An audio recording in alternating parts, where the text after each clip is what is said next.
สบายดีพี่น้องสบายดีพี่น้องปองปายไปทุกคนวันนี้หุงข้าวเมนูข้าวเจ้าได้ไหมนี่นะ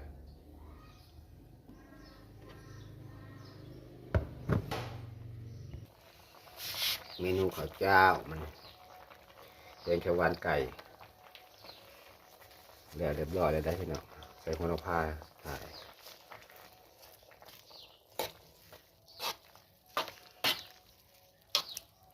เขียวหวานไก่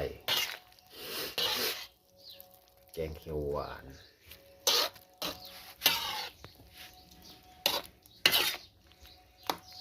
มาเด้อพี่น้องเด้อแซ่บๆกันเด้อ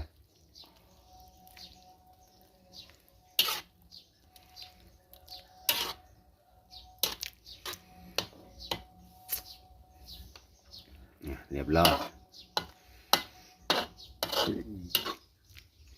คักได้พี่น้องเอ้ยข้าวเจ้าเป็นจิกเป็นจีนมาพี่น้องมาเรียบร้อยแซ่บๆน้องกันในแกงขี้เหล็กน้ำเลยนะแกงเขียวหวานข้าวสวยข้าวเจ้าเหมือนกันนะ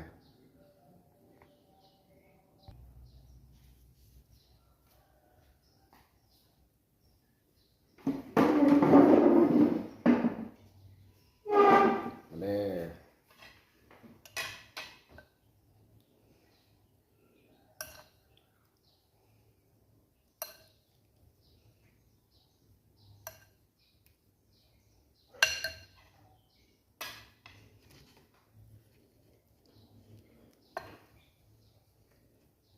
มันหอนเลยพี่น้องข้าวก็หอน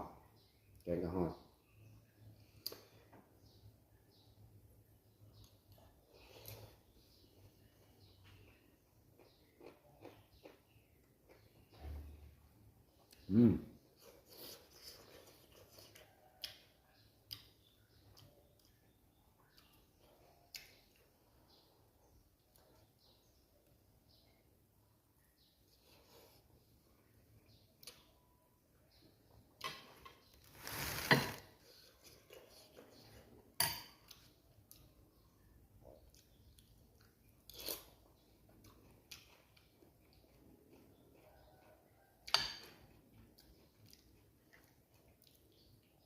อันนี้แกงขี้เหล็ก